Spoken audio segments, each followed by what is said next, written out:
Zara Johnson's scream pierced through the cabin as she woke from a brief nap to find locks of her natural curls scattered across her lap. Blood trickled down her scalp. Standing above her, flight attendant Victoria Whitmore clutched electric, clippers in one hand and a fistful of Zara's hair in the other, a satisfied smirk on her face. "Now you look presentable," Victoria whispered. Through tears, Zara raised her phone, her finger hovering over the send button on a live video that would bring Imperial Airways to its knees within 24 hours. Would justice finally be served? Before we begin this shocking story, let me know where you're watching from. If you believe in justice and standing up against discrimination, hit that like button and subscribe to stay updated on more stories that expose the truth. 12 hours earlier, Zara Johnson rushed through Atlanta International Airport, her heart racing as the final boarding call for Imperial Airways Flight 2187 echoed through the terminal. The 32-year-old marketing executive had spent 3 hours that morning perfecting her natural hair into an elegant crown of curls for her crucial client presentation in San Francisco. As she approached the gate, breathless but composed, she handed her first-class ticket to the agent, who barely glanced at her before waving her through. Stepping onto the aircraft, Zara was immediately struck by the cold stare of head flight attendant Victoria Whitmore, a 45-year-old white woman whose name badge gleamed with a 20-year service pin. "You're in seat 3A, Victoria said, curtly, her eyes narrowing as they lingered on Zara's hair.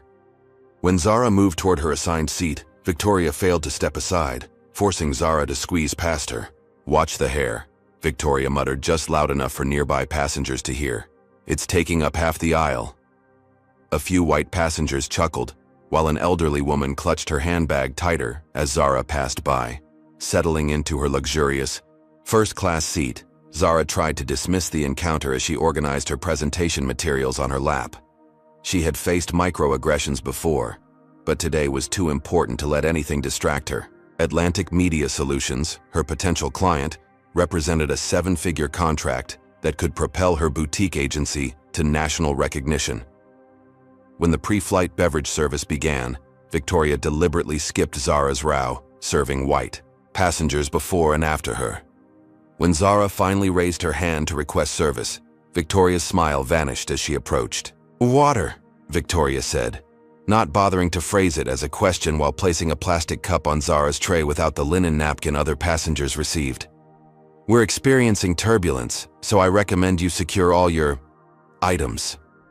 Her gaze lingered pointedly on Zara's natural hair. 30 minutes after takeoff, the captain turned off the seatbelt sign. As passengers began moving about the cabin, Victoria pushed her service cart down the aisle, stopping at Zara's row. Without warning, the cart jerked forward, sending a full cup of scalding coffee cascading onto Zara's lap, soaking her presentation, documents, and designer outfit.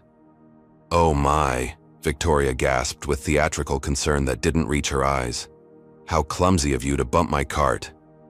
Several passengers witnessed the obvious lie but remained silent. As coffee dripped from the ruined documents, Victoria offered a handful of cocktail napkins instead of the towels clearly visible in her cart. "Perhaps you should be more careful next time," she added with a smirk directed at her white colleague, working the opposite aisle. Zara bit back tears of frustration as she gathered her drenched papers, carefully controlling her expression. The presentation she had spent weeks perfecting was destroyed. In the lavatory, as she attempted to salvage her outfit and dignity, repeated announcements called her back to her seat, the call button from her row persistently buzzing.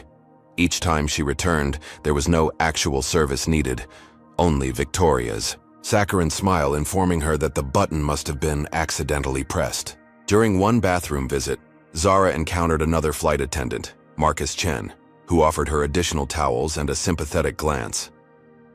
"I'm so sorry about Victoria," he whispered after checking that they were alone. "This isn't the first time." His expression darkened as he continued. "Several passengers have filed complaints about her behavior toward people of color, especially women with natural hair, but nothing ever happens. She's connected to upper management somehow and the complaints mysteriously disappear from her file." Marcus glanced nervously over his shoulder. "Be careful what you say to her. She has friends in every department of this airline." As Zara returned to her seat once more, the magnitude of what she was facing began to dawn on her. This wasn't just a rude flight attendant, this was systematic discrimination protected by corporate power, and somehow, she had become today's target. Returning to her seat, Zara froze in disbelief. Her carry-on bag had been moved from the overhead compartment to the floor beside her, contents partially spilled out, her personal items clearly rummaged through. Her laptop case was unzipped, and her diary lay open on the seat. Privacy violated, Zara scanned the cabin for Victoria, spotting her whispering to an older white couple who glanced back at Zara with suspicion. "Excuse me," Zara said, approaching Victoria with forced composure. "My belongings have been searched. I'd like to speak with the purser immediately." Victoria's eyebrows shot up in theatrical shock. "Are you accusing airline staff of theft? That's a serious federal offense." Without warning, Victoria's voice rose to address the entire cabin. "Ladies and gentlemen, we have a security situation. I need to conduct a required inspection." Suddenly, all eyes were on Zara. An elderly white woman clutched her purse tighter, while a businessman in a suit subtly moved his laptop bag away from Zara's seat. Victoria continued, her voice dripping with authority. "Ma'am, several items from our service card have gone missing since you boarded. I need to inspect your personal belongings." "That's ridiculous," Zara protested, her voice catching as she noticed passengers exchanging glances. "You can't just accuse me without evidence. That's profiling." "This is standard procedure," Victoria announced loudly, producing a pair of blue inspection gloves with theatrical flair. "For the safety of all passengers." She began a humiliating public search of Zara's belongings, holding up personal items for all to see, including feminine products and prescription medication. "Interesting choices," Victoria commented, examining Zara's hair products. "These containers exceed our liquid allowance. I'll need to confiscate them." Marcus appeared from the galley, his expression alarmed. "Victoria, this isn't protocol. Any search should be conducted privately." "Stay in your lane, Marcus," Victoria snapped. "I'm the senior attendant here." Several passengers murmured uncomfortably, but no one intervened except one young Asian woman who started recording with her phone until Victoria threatened her with violation of privacy laws. Humiliated but determined, Zara returned to her seat and pulled out her phone, attempting to file a complaint through the airline's app. The in-flight Wi-Fi connected immediately, but displayed an error message when she tried to access the customer service portal. Across the aisle, a white businessman browsed social media without issue. Zara tried the seat phone next, only to have Victoria materialize beside her. "I'm afraid that's out of order," Victoria said, reaching over and disconnecting the call. Zara had managed to place technical difficulties. "The passenger across from me is using his without problem," Zara pointed out. Victoria's smile tightened. "Perhaps you misunderstood the operation instructions. Some of our less frequent flyers struggle with the technology." Realizing she was being deliberately isolated, Zara discreetly began recording video on her phone, documenting Victoria's behavior and her own damaged belongings. Victoria noticed the recording and swooped down. "Federal aviation regulations prohibit unauthorized recordings on aircraft," Victoria declared, attempting to grab Zara's phone. "Surrender your device immediately or face arrest upon landing." "That's not a real regulation," challenged the Asian woman who had tried recording earlier. "You're making that up." Victoria turned her icy glare on the woman. "Would you like to be added to the incident report? We can arrange for additional security to meet this flight. Have you ever witnessed discrimination but felt powerless to stop it? Comment number 1 if you've ever experienced or seen racial profiling in public spaces. Comment number 2 if you believe more bystanders should have stood up for Zara in this situation. And hit that like button if you think companies should be held accountable when their employees abuse power. What would you have done if you were on this flight watching this unfold? Would you risk getting involved or stay silent? The situation is about to get much worse for Zara. But could anyone have predicted just how far Victoria was willing to go? As night fell and the cabin lights dimmed for the overnight portion of the transcontinental flight, exhaustion finally overtook Zara. The constant stress of Victoria's harassment, coupled with the early morning rush to make her flight, left her physically and emotionally drained. After sending a quick text to her client explaining that she would need to recreate her presentation immediately upon landing, Zara reluctantly took the sleep aid she kept for occasional insomnia and business travel. Within 20 minutes, she drifted into a deep, medicated sleep, her body finally surrendering to fatigue. Victoria observed from the galley, checking her watch periodically as she pretended to organize service items. When Zara's breathing had become deep and regular, Victoria made her move. She retreated to the crew rest area, where her personal bag contained something no flight attendant should ever bring aboard: a pair of professional-grade electric clippers with multiple attachment guards. She had purchased them 3 months earlier, after another encounter with a black female passenger had sparked her idea for the ultimate humiliation. Most passengers were either asleep or absorbed in their entertainment systems as Victoria approached. Zara's seat, clippers concealed beneath a folded blanket. She glanced around carefully, noting that Marcus was occupied with a passenger request in economy, and the other first-class flight attendant was on break. The cabin was dim, with only a few reading lights illuminating isolated seats. Victoria positioned herself as though adjusting Zara's seat or offering a blanket, a routine service that wouldn't draw attention. With practiced precision, Victoria switched on the clippers, the low hum masked by the aircraft's engine noise. She began at the back of Zara's head, shearing off large sections of meticulously styled natural curls. Zara, deeply sedated by the sleep medication, didn't stir initially as Victoria methodically moved around her head, occasionally nicking Zara's scalp with the sharp clipper edge, drawing small beads of blood. Victoria's face remained impassive, but her eyes gleamed with something dark and satisfied as thick locks of hair fell onto Zara's sleeping form and the floor around her seat. Across the aisle, an elderly man removed his headphones, his eyes widening at the scene before him. "What are you doing?" he whispered in horror. Victoria turned to him with practiced professionalism. "Medical emergency protocol," she responded smoothly. Her hair extensions were causing a severe allergic reaction. This is standard procedure when passengers bring unauthorized hair treatments on board. The man, uncertain but intimidated by her authoritative tone, reluctantly replaced his headphones, though he continued watching uneasily. A young white woman returning from the lavatory stopped in shock, her hand flying to her mouth at the sight of Victoria holding clippers to a sleeping passenger's head. Victoria immediately adjusted her position to block the woman's view. "Return to your seat immediately," she ordered. "This is a private medical procedure authorized by our airline's health and safety protocols." Confused and intimidated, the woman retreated. Just as Victoria reached the front section of Zara's hair, Zara's body jerked. The medication was wearing off, her system responding to the physical assault despite the sedative effect. Victoria worked faster, her movements becoming less precise, causing more painful nicks as she rushed to complete her sadistic task. Blood trickled down Zara's forehead from multiple small cuts. Zara's eyes flew open, consciousness returning, in a disoriented wave. The unfamiliar sensation of cool air on her scalp, the weight against her head, and the horrifying vision of Victoria standing over her with clippers froze her momentarily. Then reality crashed in, and Zara's scream pierced the cabin, a sound of such raw terror and violation that passengers throughout the aircraft jolted awake. "What are you doing to me?" Zara shrieked, her hands flying to her head, feeling the jagged remains of her once beautiful hair and the warm stickiness of blood. Locks of her natural hair lay scattered across her lap, the seat, and the floor, irrefutable evidence of the assault. Victoria stepped back, switching off the clippers with a casual flick. Instead of showing any remorse or surprise at being caught, her lips curled into a satisfied smirk.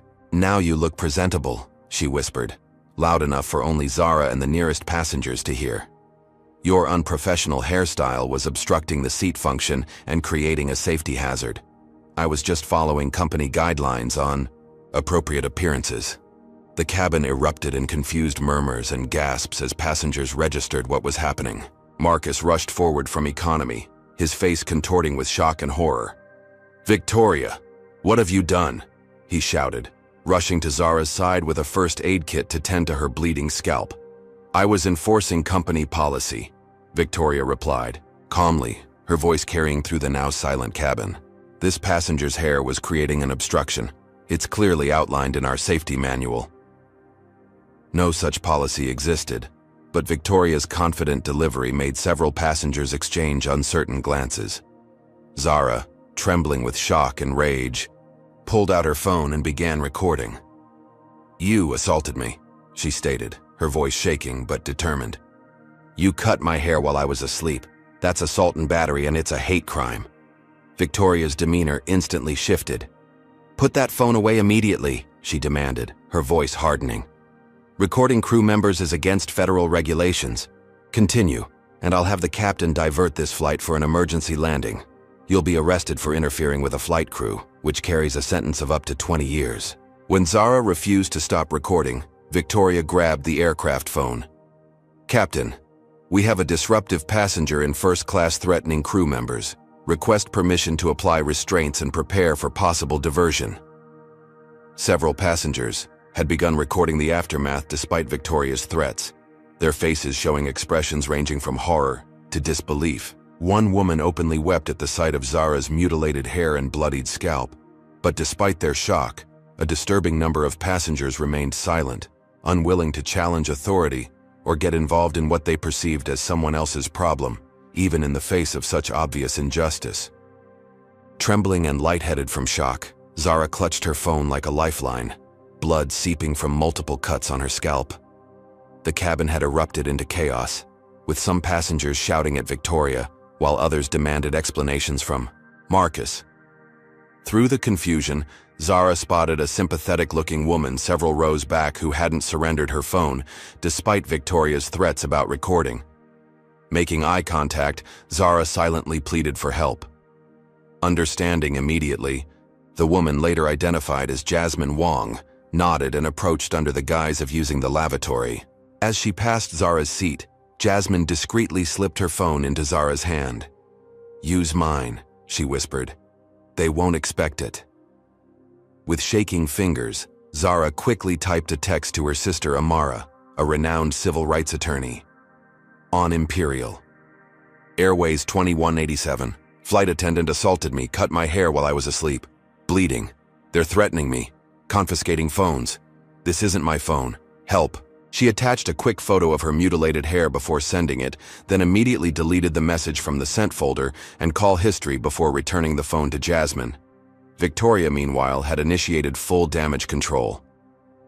"Ladies and gentlemen," she announced over the cabin PA system, her voice eerily calm. "We are experiencing a security situation that requires full cooperation. For your safety, the captain has authorized emergency protocols." On cue, two men identified themselves as air marshals emerged from their seats, though their credentials flashed too quickly for verification. "All electronic devices must be surrendered immediately," Victoria continued. "This is a temporary measure to prevent unauthorized communication that could compromise aircraft safety."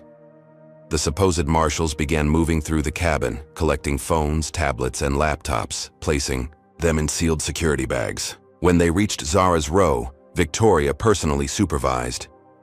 "All devices," she demanded, hand extended. Zara, having returned Jasmine's phone, handed over her own device, knowing it was now useless without Wi-Fi access. Victoria scrolled through it quickly, looking for evidence of any sent messages, seeming satisfied when she found none. "You won't get away with this," Zara said, her voice barely above a whisper, still in shock from the assault. "People saw what you did." Victoria leaned in close, her voice pitched for Zara's ears only. "It's your word against mine, honey, and Imperial Airways protects its own. By the time we land, there won't be a single piece of evidence. Who do you think they'll believe? A respected senior flight attendant with 20 years of service? Or an angry black woman causing a disturbance?" Marcus returned with proper first aid supplies, attempting to treat Zara's scalp wounds. Victoria immediately inserted herself between them. "I'll handle this, Marcus. You're needed in economy." When he hesitated, she added, "That's an order from your senior crew member." "This is wrong," Marcus whispered, but his resistance wavered. As Victoria reminded him of his precarious employment status, and his mother's medical bills that his job insurance covered. Reluctantly, he stepped back, shame evident in his eyes as he retreated to economy. Victoria made a show of treating Zara's wounds, deliberately pressing alcohol wipes against the deepest cuts with unnecessary force. "Such a shame," she remarked, loudly enough for nearby passengers to hear. "If you just followed instructions about appropriate appearance in first class, none of this would have been necessary." The captain's voice crackled over the intercom. "This is Captain William Peterson speaking. We have been informed of a security incident. For everyone's safety, I must request full cooperation with our crew. Upon landing, all passengers will remain seated until security personnel board. Additionally, our corporate security team will require passengers to sign standard non-disclosure agreements before deplaning, as per company policy for all onboard incidents." No such policy existed, but the authoritative announcement caused most passengers to exchange nervous glances. Their resolve to speak up further diminished. Even those who had witnessed the assault directly began to doubt their own eyes in the face of such coordinated institutional response. In the cockpit, Captain Peterson, who had once dated Victoria for 3 years, replaced the aircraft microphone and shook his head. "You sure about this, Vic?" he asked over their private communication channel. "Sounds extreme even for you." "Trust me, Will." Victoria's voice came through his headset. "This one deserves it. She was being completely belligerent, threatening me with racism accusations. You know how these people are, always playing the victim. The company can't afford another discrimination lawsuit. We're just containing the situation." As the plane continued toward San Francisco, Zara sat in stunned silence. Bloodied paper towels pressed against her scalp, the remnants of her hair scattered around her like fallen feathers. Looking around the cabin, she saw either averted gazes or hostile stares from passengers who had already accepted Victoria's narrative of a justified response to a problematic passenger. Corporate power and institutional racism had closed ranks with frightening efficiency, demonstrating how quickly justice could be subverted when systems aligned against a single individual. In her pocket, however, Zara felt the key that Victoria didn't know existed, her untraceable message to Amara. It was her only hope that someone on the outside would know the truth before Imperial Airways could completely rewrite reality. As the flight continued toward San Francisco, unexpected support emerged for Zara. Dr. Eleanor Patel, an Indian-American dermatologist traveling to a medical conference, had witnessed Victoria's assault and could no longer remain silent. Pushing past the intimidation tactics, she approached Zara's seat with professional authority. "I'm a physician," she announced loudly enough for surrounding passengers to hear. "This woman needs medical attention immediately." Before Victoria could intervene, Dr. Patel began examining Zara's injuries. "These are assault wounds," she declared, documenting each cut with meticulous care in her medical notebook. "Multiple lacerations caused by clipper blades, applied with significant force to the scalp. This was no accident." Victoria's face flushed with anger. "Doctor or not, return to your seat immediately. You're interfering with crew duties." "I'm responding to a medical emergency," Dr. Patel replied calmly. "Federal aviation regulations require you to defer to medical professionals in such situations." She turned to Zara. "These wounds need proper cleaning and documentation. Some may require stitches upon landing." A small group of passengers, emboldened by Dr. Patel's intervention, began to gather around Zara's seat, forming a protective barrier. An older black couple, the Washingtons, openly challenged Victoria's authority. "We saw everything," Mrs. Washington stated firmly. "You assaulted this young woman while she was sleeping. That's a crime." "Return to your seats," Victoria demanded, her composure cracking slightly. "This is a federal offense. The only federal offense committed here was by you," Mr. Washington replied, his voice carrying the weight of a retired judge. "Assault and battery, potentially as a hate crime given the racial component. I sat on the bench for 30 years, and I recognize criminal conduct when I see it." As the protective circle grew around Zara, Marcus reappeared from economy, his face showing conflict between professional duty and moral obligation. Seeing an opportunity, Zara beckoned him closer. "Marcus, she whispered urgently. "I need to contact someone outside the plane. Victoria's going to make sure any evidence disappears before we land." Marcus hesitated, glancing anxiously at Victoria, who was busy arguing with the Washingtons.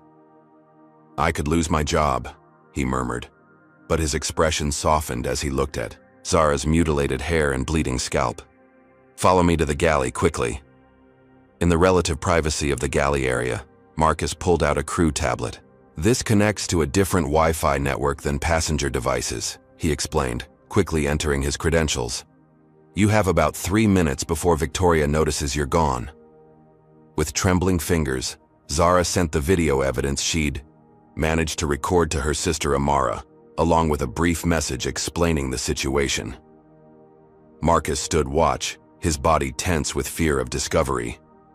"Thank you," Zara said, returning the tablet. "You're the only crew member who's shown basic human decency."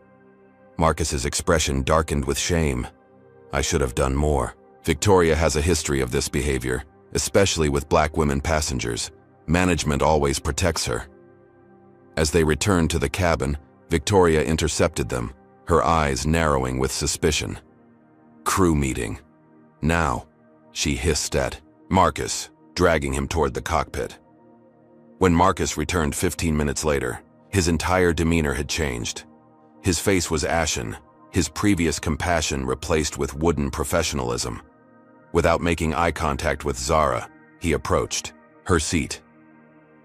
"Ms. Johnson, I need to confiscate any electronic devices you may still have in your possession," he stated mechanically. "Marcus," Zara asked, confusion evident in her voice. "What happened?" Victoria appeared behind him, a triumphant smirk on her face. "Marcus has been promoted to purser, effective immediately," she announced loudly. "He'll be supervising our enhanced first-class service on international routes starting next month. Quite a step up for someone still paying off his mother's cancer treatments." The betrayal hit Zara like a physical blow. Marcus avoided her gaze as he held out his hand. "Your phone, Ms. Johnson." "You already took it," Zara replied, watching his face carefully. "The other one," he insisted. "The one you used to send messages from the galley." Dr. Patel stepped forward protectively. "This is coercion," she stated. "I'm witnessing and documenting this entire interaction." Victoria's smile never wavered. "Doctor, perhaps you're unaware that interfering with airline security protocols can result in your medical license being reviewed by federal authorities. Would you like me to arrange that?" Dr. Patel faltered momentarily but stood her ground. "That's a direct threat. Add it to my documentation. Have you ever been betrayed by someone you thought was an ally? Comment number 1 if you've experienced a similar betrayal when you needed support most. Comment number 2 if you think Marcus should have stood his ground regardless of the consequences. And don't forget to hit that subscribe button if you want to see more stories about courageous individuals standing against systemic injustice. What would you do if you were offered a promotion in exchange for your silence about wrongdoing? Would you take the deal like Marcus, or risk everything for what's right? And what do you think is waiting for Zara when this plane finally lands? The descent into San Francisco International Airport brought no relief for Zara. Through the windows, passengers could see an alarming sight. 3 police vehicles with flashing lights positioned around their arrival gate. Officers standing at attention. Victoria made a final cabin announcement, her voice dripping with artificial concern. "Ladies and gentlemen, for your safety, please remain seated upon landing until authorities have boarded to address a security situation. I remind you that any recordings or communications regarding this flight are strictly prohibited under federal aviation security protocols." Zara's heart pounded as the wheels touched down. The aircraft hadn't even reached the gate when the cabin door was opened, allowing 2 airport police officers and a man in an Imperial Airways security uniform to board. Victoria immediately approached them, speaking in hushed tones while repeatedly pointing toward Zara. The police officers moved swiftly down the aisle, stopping at Zara's seat. "Ma'am, please stand and place your hands behind your back." One officer commanded. "What? Why?" Zara asked, though she already knew the answer. "We've received reports that you assaulted a flight attendant and disrupted aircraft operations. Federal offenses under U.S. Code Title 49, the officer stated mechanically. Dr. Patel jumped to her feet. That's absolutely false.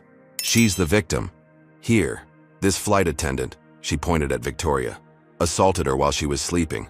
Look at her head. The officer barely glanced at Zara's mutilated hair and bloody scalp. Ma'am, please step back or you'll be detained as well. Victoria approached holding a tablet. We have security footage, she announced. On the screen played a heavily edited video showing Zara appearing to argue aggressively with Victoria, taken after the assault had occurred when Zara was rightfully distressed. The crucial footage of Victoria cutting her hair was conspicuously absent. That's not what happened, Mr. Washington shouted from his seat. That video is edited. She was attacked. The Imperial Airways security officer stepped forward. All passengers will be debriefed individually. Anyone making false statements about our crew will face potential legal action for defamation. His eyes swept the cabin, lingering meaningfully on those who had shown support for Zara. Imperial Airways has a zero-tolerance policy for interference with our operations. Despite multiple passengers protesting, the police handcuffed Zara. The metal cuffs bit into her wrists as they marched her through the aircraft. Blood still trickled from her scalp, her mutilated hair exposed for all to see. The image was devastating. A professional black woman in a blood-stained designer suit, handcuffed and paraded through the cabin and terminal like a criminal. In the terminal, the horror continued. Hundreds of travelers stopped to stare as Zara was led through the busy concourse in handcuffs, her scalp still bleeding, her hair brutally chopped away. Whispers followed her. What did she do? Must have been something terrible. These days, you never know who might snap on a plane. Behind them, Victoria walked triumphantly, playing the role of shaken victim, occasionally dabbing at non-existent tears with a company-branded handkerchief. Imperial Airways representatives had materialized throughout the terminal, intercepting deplaning passengers from Flight 2187 and ushering them into private rooms. Dr. Patel attempted to follow Zara, but was quickly separated by airline security personnel. Dr. Eleanor Patel? A man in a suit addressed her. I'm Gregory Winters, Imperial Airways Legal Department. I understand you've been making serious allegations against our staff. I witnessed an assault, Dr. Patel insisted. I need to provide medical testimony. The man's smile never reached his eyes. Doctor, perhaps you're unaware that making false accusations against an airline can trigger an FAA investigation. Additionally, your medical board might have concerns about a doctor making diagnoses outside their specialty. Dermatologists don't typically handle assault cases, do they? The blood drained from Dr. Patel's face as she recognized the veiled threat to her career and license. Are you threatening me? Not at all, the man replied smoothly. Just clarifying potential ramifications of hasty statements. Now, if you'll step this way, we need your statement and signature on some standard forms. Throughout the terminal, similar scenes played out as supportive passengers were systematically isolated and intimidated. The Washingtons found themselves surrounded by airline representatives questioning their mental clarity at their age. Jasmine Wong, who had lent Zara her phone, was detained by TSA for a random secondary screening that caused her to miss her connecting flight. Meanwhile, Zara was processed through airport security detention, a small holding facility few passengers knew existed. Despite her requests for medical attention for her bleeding scalp, the officers ignored her, stating that detainees often self-harm to gain sympathy. Her requests to call her attorney sister were denied, with officers claiming she would have phone privileges after processing. In the sterile interrogation room, an Imperial Airways representative joined the airport. Police. Ms. Johnson, the woman began, I'm Jennifer Carter from Imperial Airways Corporate Security. We take accusations against our staff very seriously. I was assaulted, Zara stated firmly. Your flight attendant cut my hair while I was asleep. That's battery, possibly a hate crime. That's a very serious accusation, Jennifer replied, her tone suggesting she found it laughable. Our preliminary investigation indicates you became verbally abusive when asked to comply with safety instructions, then physically threatened our senior flight attendant Victoria Whitmore, a 20-year employee with an impeccable record. That's a lie, Zara insisted. There are witnesses, videos. Actually, Jennifer interrupted, All passenger statements and any unauthorized recordings have been secured under federal aviation security protocols. And I should inform you that Imperial Airways has already filed a civil suit against you for defamation and causing emotional distress to our employee. Additionally, the federal prosecutor is considering charges for interference with aircraft operations, which carries penalties up to 20 years imprisonment. The systematic dismantling of truth continued for hours. Zara, still bleeding and in shock, was photographed, fingerprinted, and eventually allowed one phone call. With shaking fingers, she dialed her sister's number, praying Amara had received her earlier messages. Amara Johnson's law office in Atlanta erupted into action the moment she received Zara's desperate messages from the flight. Unlike her younger sister's corporate marketing career, Amara had dedicated her life to civil rights law, becoming one of the most respected attorneys in Georgia for cases involving racial discrimination.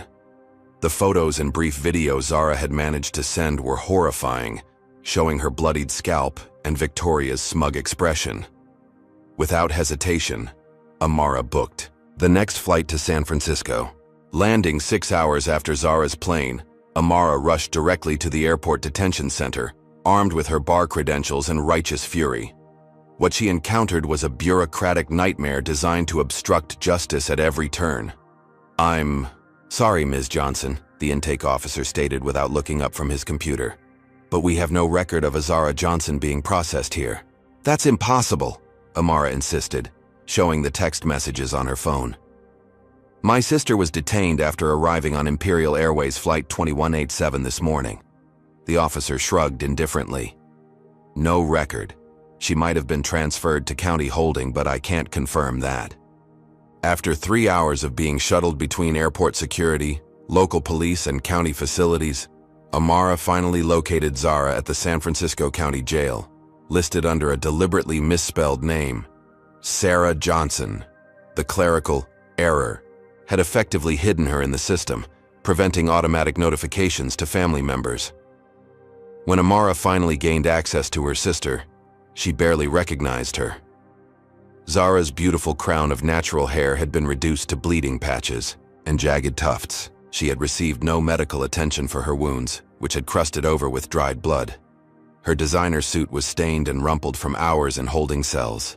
But most disturbing was the vacant look in her eyes, the shell-shocked expression of someone whose entire sense of safety and justice had been shattered. "They're charging me with assault, Amara," Zara whispered. "They're saying I attacked her." Amara squeezed her hand. "I'm going to fix this. We have evidence. We have your messages in that video. They're saying my video is inadmissible because recording on an aircraft violates federal regulations. And they've already collected statements from passengers supporting Victoria's version. They pressured people, Amara. I saw them separating the ones who tried to help me." Before they could discuss further, a court-appointed public defender entered the room, a harried-looking young man with a stack of files under his arm. "Ms. Johnson, I'm Davis Reynolds, your assigned counsel." He hardly glanced at Zara's injuries as he flipped through her file. "I've reviewed the charges against you, and I have to say they're quite serious.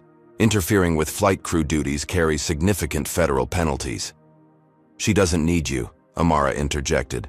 "I'm her counsel, Amara Johnson, legal group in Atlanta." The public defender barely acknowledged her. "Ms. Johnson, you're not barred in California. You can't represent your sister in this jurisdiction without special admission, which requires local sponsorship and judicial approval." He turned back to Zara. "The district attorney is offering a plea deal. Plead guilty to a reduced charge of disorderly conduct, pay a $5,000 fine, issue a public apology to Ms. Whitmore, and sign a non-disclosure agreement regarding the incident. In exchange, they'll drop the federal charges." "Absolutely not," Amara replied before Zara could speak. "My sister is the victim here. We have evidence of assault." Reynolds sighed as if dealing with unreasonable children. "Look, I understand family loyalty, but the airline has already filed a civil suit against your sister for defamation. They're seeking $2 million in damages for reputational harm to both the company and Ms. Whitmore. The evidence they've presented is compelling. Multiple witness statements, cabin footage, employee testimony. Fabricated evidence, Amara insisted. We have proof, which may not be admissible, Reynolds cut in. And even if you fight this, do you have the resources to battle Imperial Airways' legal team? They've retained Glassman, Pritchard, and associates, 50 attorneys who specialize in defending corporations against exactly these types of claims. The name sent a chill through both sisters. Richard Glassman was notorious for his scorched earth approach to litigation, destroying the lives and reputations of anyone who dared challenge his corporate clients. His firm didn't just win cases, they annihilated opponents. We need time to consider options, Amara stated firmly. And my sister needs medical attention immediately. Her wounds are evidence of assault. Reynolds barely glanced at Zara's injuries. The jail physician noted no life-threatening conditions. As for time, he checked his watch. The arraignment is scheduled for 9 a.m. tomorrow. The DA wants an answer on the plea deal by then. After Reynolds left, Amara immediately began making calls to colleagues in California, seeking local counsel who could sponsor her appearance. But doors kept closing. Firms that initially expressed interest suddenly became unavailable after checking conflicts. Solo practitioners worried about going against Glassman's firm cited scheduling issues. Even civil rights organizations that would normally jump at such a case responded with unusual hesitation. They've poisoned the well, Amara realized aloud. Imperial has connections with every major firm in the city. Zara stared at her reflection in the metal surface of the visitation room table, gently touching her mutilated hair. Maybe I should take the deal, she whispered.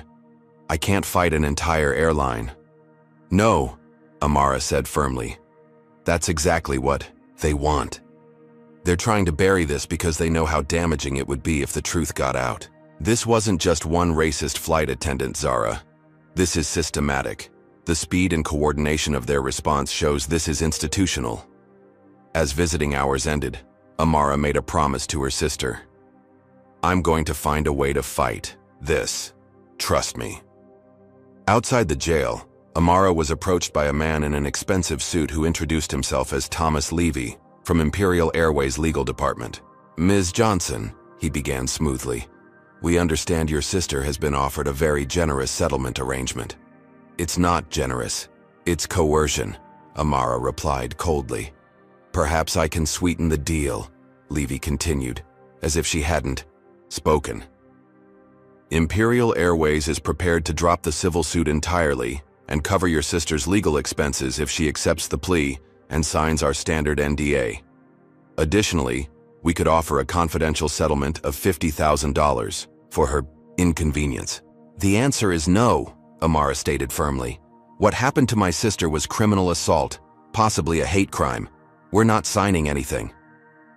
Levy's professional smile never wavered. I admire your loyalty, Ms. Johnson, but consider this carefully. Our investigation has already uncovered some concerning elements of your sister's past. Her college disciplinary record, for instance, and those photos from that spring break in Cancun. Would those affect her marketing career if they became public? And your own practice? It would be a shame if the Georgia Bar received anonymous ethics complaints that required investigation, wouldn't it? Even baseless accusations can damage a lawyer's reputation. The threat was unmistakable. Imperial Airways wasn't just fighting this case. They were prepared to destroy both sisters' lives to prevent the truth from emerging. You have 24 hours to reconsider, Levy added pleasantly. After that, I'm afraid things will become much more adversarial. Back in her hotel room, Amara paced frantically, the magnitude of what they were facing becoming painfully clear. Imperial Airways wasn't just an airline. It was a corporate behemoth with tentacles reaching into legal systems, media outlets, and regulatory bodies. Their coordinated response to Zara's assault demonstrated a practice protocol for burying incidents of discrimination and abuse. Every legal avenue Amara explored hit immediate roadblocks. Her contacts at the NAACP and other civil rights organizations reported unusual pressure from donors to carefully consider involvement in any action against Imperial. Local attorneys who initially expressed interest in the case mysteriously withdrew after conflict checks. The system was closing ranks with frightening efficiency. At nearly midnight, exhausted and desperate, Amara received a text from Zara's jail-issued phone. "Don't use legal channels. They own the system. Remember Elijah." The message struck Amara like lightning. Elijah Washington had been Zara's college roommate and close friend. Unlike the Johnson sisters, who had chosen traditional professional paths despite their activism, Elijah had built Truth Teller, one of the largest independent digital media platforms focused on social justice issues. His motto, "When systems fail, publicity prevails," had guided his work exposing corporate and institutional abuses of power. With renewed determination, Amara made the call that would change everything, not to another lawyer or civil rights organization, but to someone who operated outside traditional power structures. "Elijah, it's Amara Johnson. Zara's in trouble, serious trouble, and we need to go nuclear." By 2 a.m., Operation Exposure was underway. Elijah's team began by releasing the limited material they had, the bruised and bleeding photos of Zara, and the brief video clip showing Victoria holding the clippers, along with carefully crafted hashtags, "Justice for Zara" and "Asher's Imperial Assault." The initial social media blast targeted influential civil rights advocates, celebrities known for speaking out against discrimination, and journalists with histories of investigating corporate abuses. "We don't need permission to tell the truth," Elijah told Amara during their strategy call. "Imperial controls the legal channels, but they can't control every voice on the internet." By dawn, the hashtags had gained traction. Celebrities with millions of followers were sharing Zara's story, expressing outrage. News outlets began reaching out to Elijah's organization for statements. Imperial Airways' social media accounts were flooded with questions and condemnations. The breakthrough came at 7:38 a.m., when Dr. Eleanor Patel, risking her career and defying the airline's threats, released her detailed medical assessment of Zara's injuries on her verified professional social media account. "As a physician, I have an ethical obligation that supersedes any corporate intimidation," she wrote. "What I witnessed on Imperial Airways Flight 2187 was a deliberate assault motivated by racial animus. The injuries I documented on Zara Johnson's scalp were consistent with forceful, intentional cutting with electric clippers, not any accidental contact." Her post included detailed sketches of the injury pattern and medical terminology that lent professional credibility to the accusations. Within an hour, it had been shared 50,000 times. The dam began to break. Other passengers, from Flight 2187, seeing Dr. Patel's courage, began sharing their own accounts. The elderly Washingtons recorded a joint video statement describing what they had witnessed. Mr. Washington lending his credibility as a retired judge to the narrative. Jasmine Wong published a detailed account of lending Zara her phone, and subsequently, being detained by security. Most damaging to Imperial was the emergence of previous victims. Former passengers on Victoria's flights came forward with eerily similar stories of discrimination, though none as extreme as Zara's assault. They described Victoria's pattern of targeting black women with natural hairstyles for harassment, providing dates, flight numbers, and details that could be verified. By mid-morning, as Zara was being transported to her arraignment, Imperial Airways stock had plummeted 15%, wiping billions from its market capitalization. Institutional investors began issuing statements of concern. Partner airlines around the world released carefully worded statements distancing themselves from the incident while calling for a thorough investigation. A watershed moment arrived when an anonymous courthouse employee leaked security camera footage showing Zara's mistreatment during processing, the denial of medical care, the deliberate misspelling of her name to hide her in the system, and Imperial representatives having inappropriate private access to her. The footage directly contradicted official statements from both the airline and law enforcement. At the courthouse, the scene had transformed dramatically from what Imperial had expected. Instead of a quiet, procedural hearing for an isolated, disruptive passenger, they faced a media circus. Dozens of reporters crowded the entrance. Protesters with hastily made signs demanding justice for Zara and ground Imperial's racism filled the plaza. Inside, the district attorney, previously firm on pursuing charges, now looked uncomfortable as he conferred with Imperial's attorneys. The airline representatives appeared increasingly agitated. checking their phones as the company's stock continued to fall, and the hashtag #JusImperialAssault trended globally. When Zara entered the courtroom, gasps echoed through the gallery. Despite jail staff attempts to clean her up, her injuries remained starkly visible, her scalp still scabbed and her once beautiful hair reduced to uneven patches. The public defender who had previously pushed the plea deal now seemed uncertain, avoiding eye contact with Imperial's lawyers. "Your Honor," Amara addressed the court, having secured emergency pro-hack vice admission through a local attorney, who had reached out after seeing the social media campaign. "Before these proceedings continue, I move to dismiss all charges against my client based on evidence of malicious prosecution and falsification of evidence by the complainant." As Amara spoke, her phone buzzed with a message from Elijah. "Turn on the courtroom TV, any channel." The judge, curious about the commotion, authorized activating the courtroom television. Every major news network was covering the story. Imperial Airways CEO had been forced to hold an emergency press conference that was going disastrously. Attempting to defend the airline's actions, he instead appeared dismissive of racial concerns, at one point referring to natural black hairstyles as unprofessional appearances that could legitimately concern crew members. Have you ever witnessed the power of social media to expose injustice when traditional systems fail? Comment number 1. If you believe public pressure is sometimes the only way to hold powerful corporations accountable. Comment number 2. If you've ever shared or supported an online campaign for justice, and hit that subscribe button if you want to see more stories about ordinary people fighting back against systemic discrimination. What would you do if you were in Elijah's position? How would you use media platforms to expose truth when legal channels are blocked? And what do you think will happen next as Imperial Airways realizes they can no longer control the narrative? Imperial Airways' initial shock at the viral explosion of Zara's story quickly transformed into calculated corporate counteroffensive.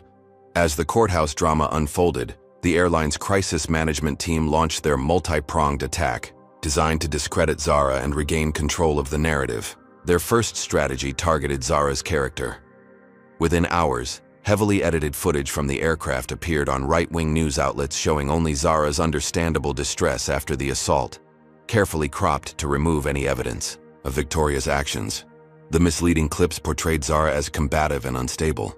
A carefully crafted statement from Imperial claimed the footage clearly shows Ms. Johnson exhibiting erratic and potentially intoxicated behavior that necessitated crew intervention for passenger safety. Social media suddenly flooded with suspiciously similar accounts from passengers claiming they witnessed Zara being disruptive throughout the flight. Digital analysis later revealed these accounts were part of a bot network operated by a reputation management firm on Imperial's payroll.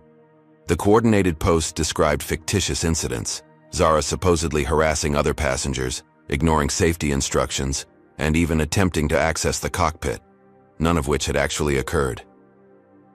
Victoria Whitmore, repositioned as the victim, appeared on National Morning America, the country's most watched conservative news program.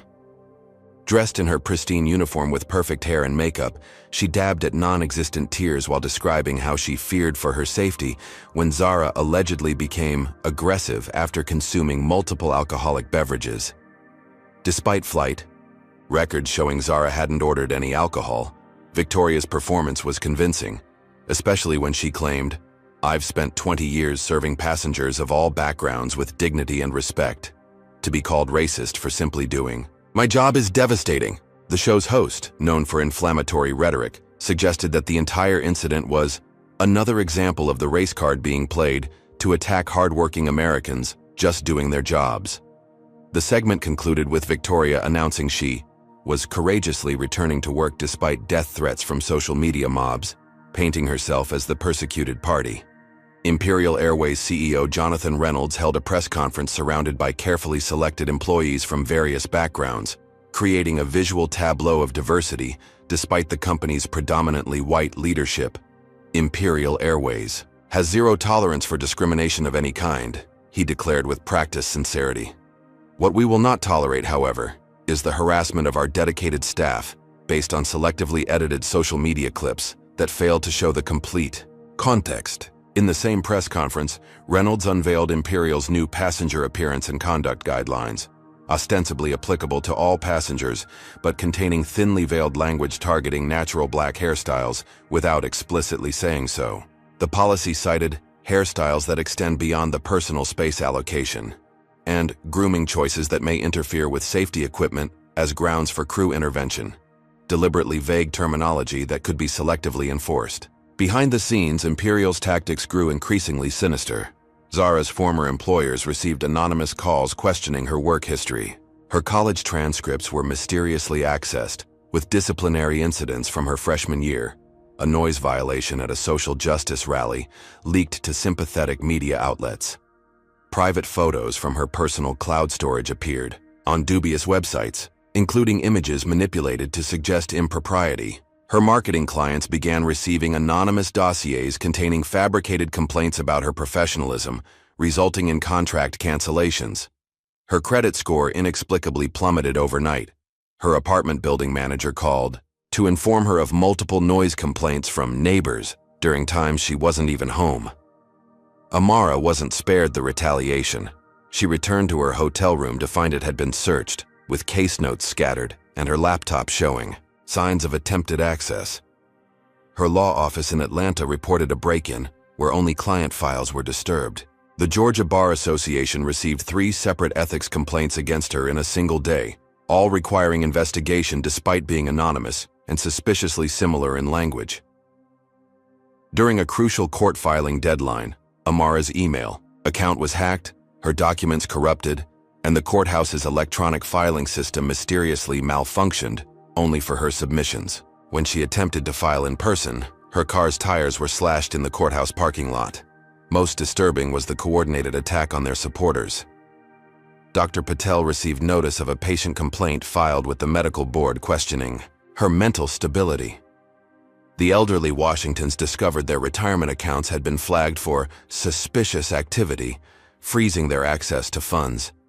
Jasmine Wong was terminated from her job for unauthorized absence, despite having approved leave for her trip. The message was unmistakable.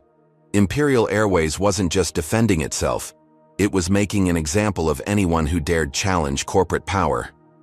The airline's resources and connections created an almost invisible web of retaliation that affected every aspect of Zara and Amara's lives, as well as anyone who supported them. In a particularly brazen move, Victoria filed a countersuit against Zara for emotional distress and defamation, seeking $5 million in damages.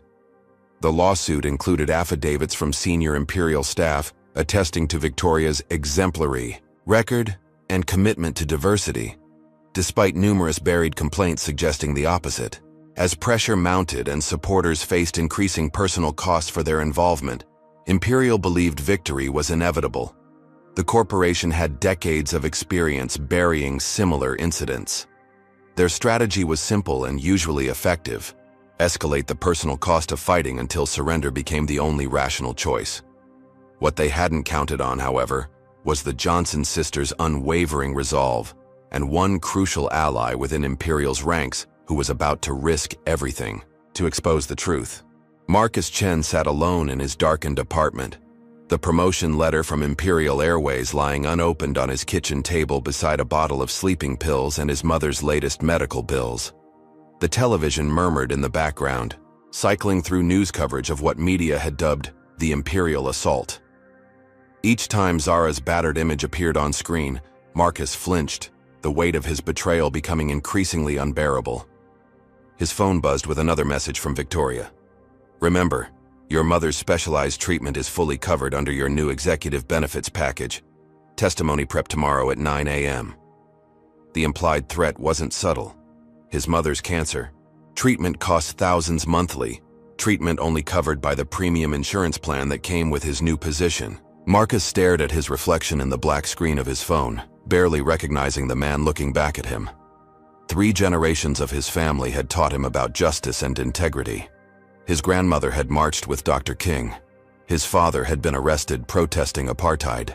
And now he had chosen comfort over courage, security over truth. Across town, Amara Johnson was reaching her breaking point. Imperial's retaliatory campaign had been devastatingly effective. Zara remained in jail, with each bail hearing mysteriously, resulting in administrative delays. Their social media momentum was slowing, as Imperial's counter-narrative gained traction among those predisposed to doubt racism claims.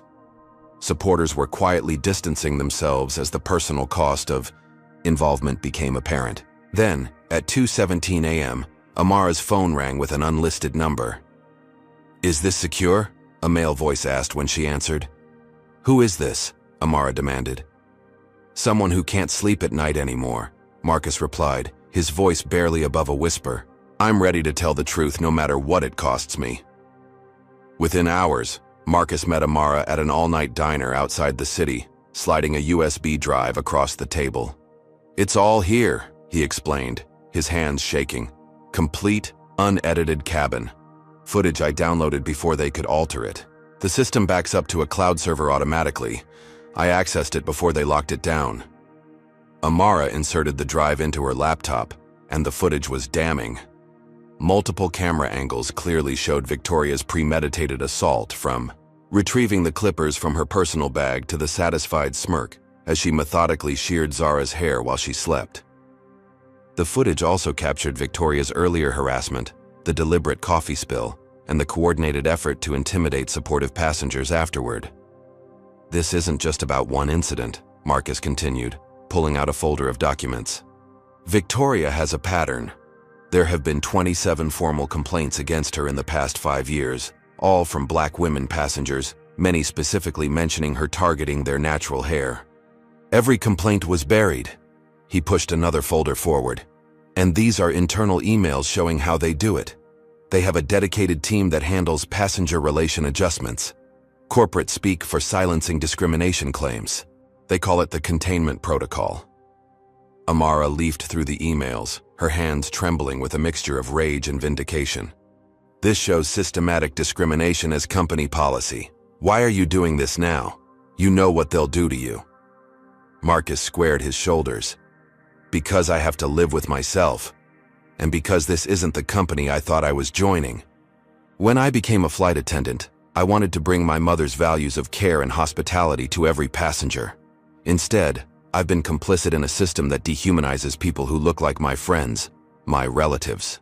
He pushed one final document across the table. "This might be the most important.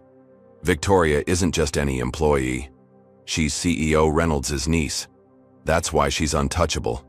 That's why complaints against her disappear." As dawn broke, Elijah's team began analyzing and authenticating the evidence.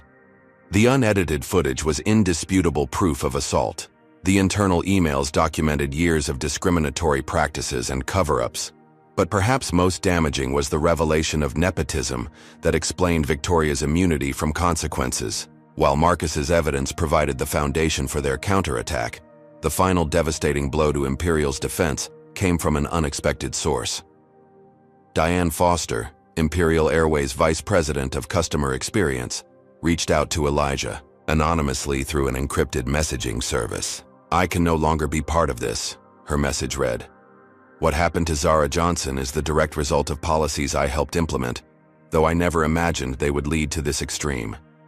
I have documentation proving Imperial has systematically targeted passengers of color, particularly black women with natural hairstyles, as part of an unwritten brand image maintenance initiative." Foster provided internal strategy documents showing Imperial had explicitly trained cabin crew to apply higher scrutiny and enforcement standards to passengers who didn't fit their aspirational customer aesthetic, a thinly veiled reference to white affluent appearances. Most damning was a training presentation slide titled "Maintaining Imperial's Premium Image" that used photographs to contrast desirable and concerning passenger appearances, with natural black hairstyles prominently featured in the latter category. "They never explicitly mentioned race in writing," Foster explained in a subsequent secure call. "They used coded language about professional appearance and premium customer experience. But in leadership meetings, the racial targeting was explicit. I've recorded several where CEO Reynolds specifically complained about certain ethnic hairstyles diminishing our brand prestige." Armed with irrefutable evidence from both Marcus and Foster, Elijah and Amara prepared to release everything simultaneously across multiple platforms.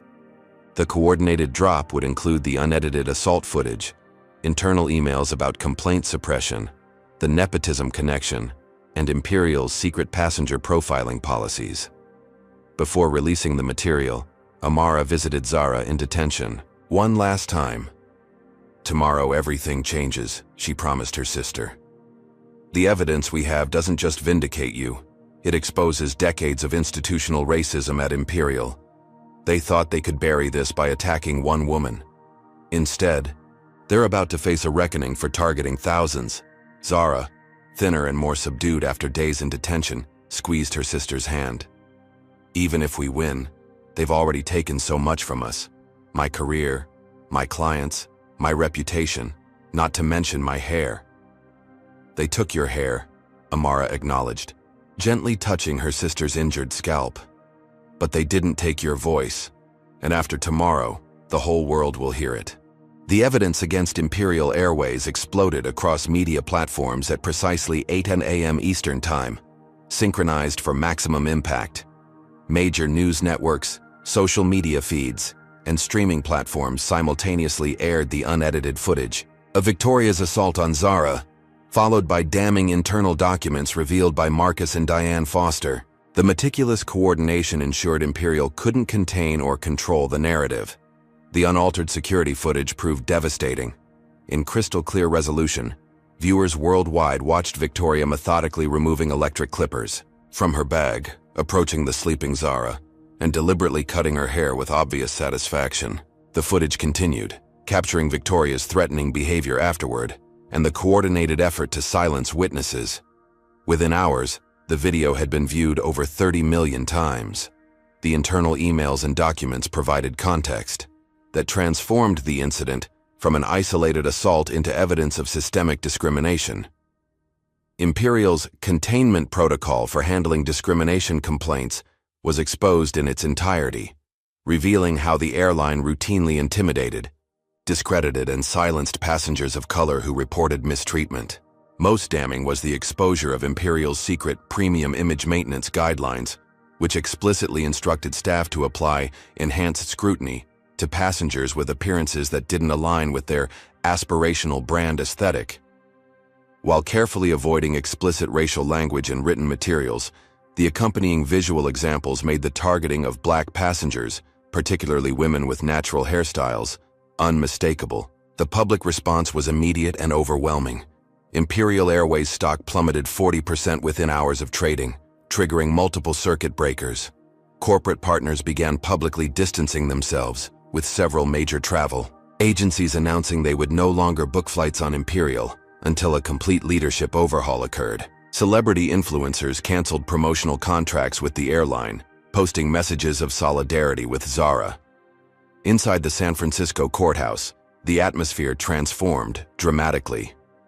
The district attorney, previously aggressive in pursuing charges against Zara, now appeared visibly uncomfortable as he approached the bench. "Your Honor, in light of new evidence, the state moves to dismiss all charges against Ms. Johnson with prejudice." The judge, who had watched the unedited footage that morning along with millions of others, didn't bother hiding her disgust. "Motion. Granted. Furthermore, I am ordering an immediate investigation into potential obstruction of justice, evidence tampering, and witness intimidation by Imperial Airways and its representatives in connection with this case." Within hours, Amara filed both criminal charges against Victoria and a class-action civil rights lawsuit against Imperial Airways. The lawsuit wasn't just for Zara, but on behalf of all passengers of color who have experienced discrimination aboard Imperial flights, based on the internal documents that potentially included thousands of individuals over a decade. The U.S. Department of Transportation announced an immediate investigation into Imperial's practices, freezing the airlines, pending route applications, and placing their operating certificate under review. The Department of Justice Civil Rights Division opened a parallel investigation into potential federal civil rights violations. Multiple state attorneys general announced their own investigations into Imperial's operations within their jurisdictions. At Imperial's headquarters, chaos reigned. The board of directors convened an emergency meeting that lasted 16 hours as executives frantically tried to manage the escalating crisis. CEO Jonathan Reynolds initially attempted to deflect blame onto rogue employees, but his position became untenable when Diane Foster publicly confirmed that the discriminatory policies originated with and were enforced by senior leadership. By the following morning, Imperial announced Reynolds' resignation effective immediately. Hours later, Victoria Whitmore was terminated along with 7 other executives implicated in the discrimination policies. Imperial's press release promised a complete organizational overhaul and full cooperation with all investigations. Victoria, recognizing the severity of the criminal charges she faced, attempted to flee to Canada but was apprehended at the border by federal agents. Returned to San Francisco in handcuffs, she faced multiple felony charges including assault with a deadly weapon, battery, hate crime enhancements, filing false police reports, and witness intimidation. Imperial's internal documents, now part of the public record, revealed a shocking history of similar incidents that had been systematically covered up. Dozens of passengers came forward with their own stories of discrimination, each finding validation in the knowledge that they hadn't imagined or exaggerated their experiences. What had been dismissed as isolated incidents or misunderstandings was now exposed as a pattern of deliberate racial targeting. As the legal proceedings advanced, multiple Imperial executives faced federal charges for obstruction of justice, conspiracy against civil rights, and making false statements to investigators. Several airport police officers and TSA agents who had participated in Zara's mistreatment were placed on administrative leave pending investigation into their roles in the cover-up. The airline's reputation in tatters. Passengers canceled bookings en masse. Partner airlines terminated codeshare agreements, unwilling to risk association with Imperial's toxic brand. By month's end, Imperial Airways filed for Chapter 11 bankruptcy. Protection, claiming the litigation and collapse in bookings had rendered normal operations impossible. In the courtroom, Zara finally had her chance to speak. During a preliminary hearing for Victoria's criminal trial, she delivered a victim impact statement that silenced the courtroom. "What was taken from me wasn't just hair," she testified, her voice steady despite her emotion. "It was dignity, security, the belief that I could move through the world without being violated because of how I look or who I am. When Victoria Whitmore cut my hair, she wasn't just assaulting me as an individual. She was enforcing a system that has been telling Black women for generations that our natural appearance is unacceptable, unprofessional, unwelcome." She continued, addressing Victoria directly. "You didn't act alone. You were empowered by a corporation that valued a certain aesthetic over human dignity. You were protected by systems designed to silence people who look like me. But today those systems failed you. Today, truth prevailed over power." The judge denied Victoria bail, citing flight risk and the overwhelming evidence against her. Imperial's attempts to distance itself from her actions collapsed when emails revealed senior management had been aware of previous incidents and had actively protected her due to her family connection to the CEO. For Zara and Amara, vindication came with mixed emotions. The exposure of Imperial's practices validated their fight, but the personal cost had been enormous. Both sisters had experienced professional damage, financial strain, and profound trauma. Yet as news of their victory spread, opportunities emerged from unexpected places. Law firms specializing in civil rights litigation recruited Amara, impressed by her tenacity against overwhelming odds. Marketing agencies reached out to Zara, recognizing the value of her perspective on authentic representation. Most significantly, the sisters received an unprecedented settlement offer from Imperial's bankruptcy proceedings. Prioritized as the catalyst case, Zara was awarded $30 million in compensatory and punitive damages. The settlement explicitly prohibited any confidentiality requirements, allowing Zara to continue speaking publicly about her experience, a radical departure from Imperial's previous strategy of silencing victims through NDAs. As Victoria awaited trial, and Imperial's executives faced both criminal and civil consequences, a federal judge granted a sweeping injunction, preventing the airline from destroying any evidence related to its discriminatory practices. What had begun as one woman's traumatic assault had exposed decades of systemic racism. forever changing how corporations would be held accountable for discrimination. 6 months after the incident that changed her life, Zara Johnson stood before the House Committee on Transportation and Infrastructure, her natural hair regrown into a beautiful short style that framed her face. The hearing room fell silent. As she began her testimony, cameras broadcasting her words to millions worldwide. "What happened to me on Imperial Airways Flight 2187 wasn't an isolated incident," she stated, her voice steady and determined. "It was the inevitable result of systems designed to protect corporate interests at the expense of human dignity. When Victoria Whitmore cut my hair, she wasn't acting alone. She was the instrument of an institutional culture that treated Black passengers as unwelcome intrusions into their premium experience." As Zara detailed her experience, committee members from both political parties appeared visibly moved. Her testimony catalyzed bipartisan support for the Airline Passengers Bill of Rights, comprehensive legislation that included explicit protections against discrimination and mandated diversity training for all commercial aviation personnel.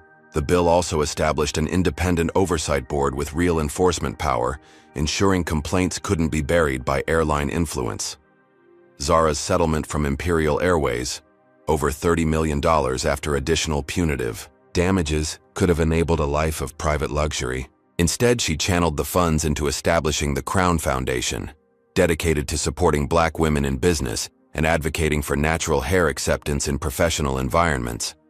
The foundation provided legal assistance for discrimination cases, funded educational campaigns about natural hair, and offered grants to Black female entrepreneurs. Victoria Whitmore's criminal trial concluded with a 7-year prison sentence for assault, civil rights violations, and obstruction of justice, a landmark punishment that sent shockwaves through industries accustomed to shielding employees who enacted discriminatory policies. During sentencing, the judge specifically noted the premeditated nature of the assault and Victoria's calculated attempts to weaponize institutional power against her victim afterward.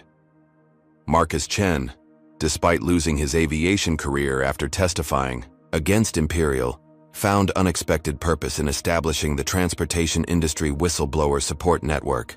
Using his first-hand experience of corporate retaliation, he created resources for employees facing similar moral dilemmas across airlines, railways, and other transportation sectors. His organization provided legal protection, psychological support, and financial assistance to workers who risked everything to expose wrongdoing. The most surprising transformation emerged from Imperial Airways itself. Following bankruptcy, the airline's assets were purchased by a consortium led by minority investors who recognized an opportunity to rebuild the company on radically different principles. The rebranded Phoenix Airlines implemented revolutionary, inclusive policies, employed executives from diverse backgrounds, and established the industry's first truly independent passenger advocacy department with authority overriding operational management in discrimination cases. Diane Foster, the executive who had anonymously provided crucial evidence against Imperial, was appointed Phoenix's chief ethics officer, tasked with ensuring the company's practices matched its inclusive messaging.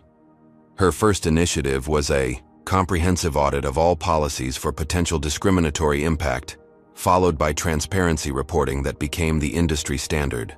The airline industry as a whole underwent a reckoning following Imperial's collapse.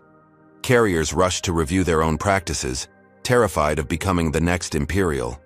Training programs were overhauled, complaint systems redesigned for transparency, and executives from diverse backgrounds recruited to leadership positions. What had been performative diversity initiatives transformed into substantive structural changes as companies recognized that discrimination wasn't just morally wrong, it was now an existential business risk.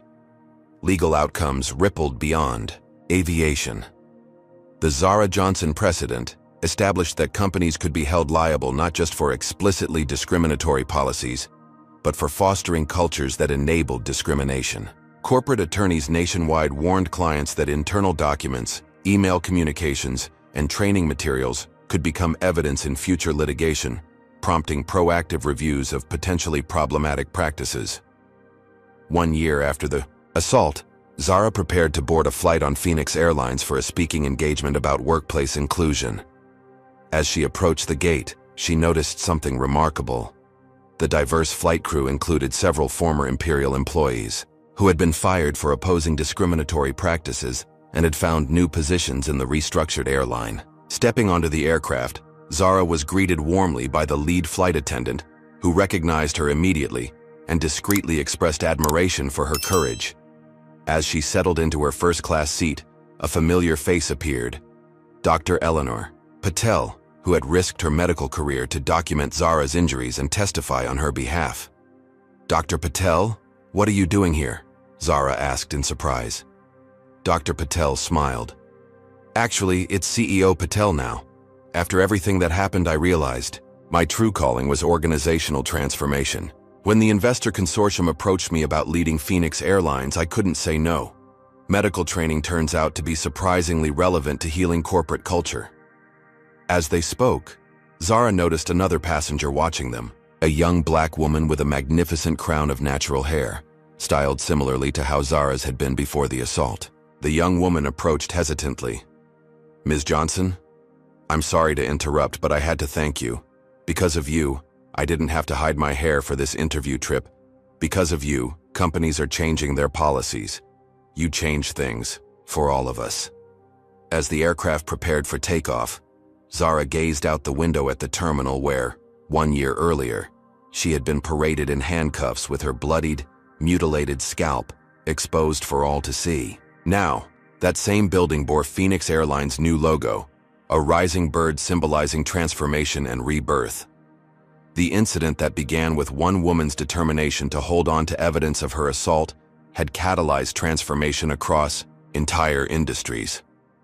What Imperial Airways had intended as an exercise of power against a single passenger had instead exposed and dismantled systems of discrimination that had persisted for decades. Zara's physical wounds had healed, her hair had regrown, but the most profound transformation was in the thousands of lives changed by her refusal to be silenced.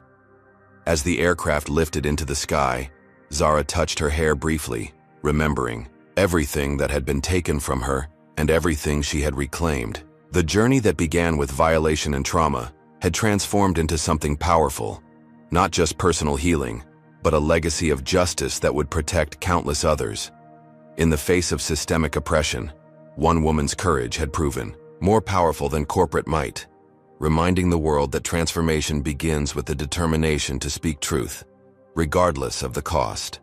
Zara Johnson's harrowing experience illustrates powerful truths about justice in modern America. First, it demonstrates how systems of power can coordinate against individuals, from corporate influence over law enforcement to media manipulation and witness intimidation. The speed and efficiency with which Imperial Airways mobilized to silence Zara reveals how institutional racism operates not through explicit policies, but through unwritten practices and implicit biases that maintain discriminatory outcomes. Second, it highlights the revolutionary potential of digital accountability. When traditional channels of justice fail, social media and independent platforms can create alternative paths to truth. Elijah's strategy of using public exposure when legal avenues were blocked demonstrates that transparency remains our most powerful weapon against institutional corruption. Third, Zara's story teaches us about the courage required for genuine change. Each ally who risks something, Dr. Patel's medical license, Marcus's financial security, Diane's career, shows that individual moral choices collectively create the conditions for systemic transformation. Their actions remind us that systems don't change without personal sacrifice from those within them. Finally, this story reveals how seemingly isolated incidents of discrimination often connect to larger patterns that remain invisible until someone refuses to be silenced. Zara's determination to hold on to evidence despite overwhelming pressure transformed what could have been another buried injustice into a catalyst for nationwide reform. Have you ever witnessed discrimination and wondered whether speaking up would make any difference? Zara's story shows that one person's courage can transform entire systems. What would you have done if you were on that flight? Would you have been Dr. Patel, risking your career to document the truth, or would fear have kept you silent? If this story moved you, please hit the like button to help more people discover it. Subscribe to join our community dedicated to sharing stories that expose injustice and celebrate those brave enough to fight back. Leave a comment sharing your own experience with standing up against discrimination or a time when you wish you had. Thank you for listening to Zara's journey. Remember that justice often doesn't come through established channels, but through ordinary people making extraordinary choices in moments that matter. Together, we can build a world where such courage isn't necessary, but until then, may we all find the strength to speak truth when it matters most.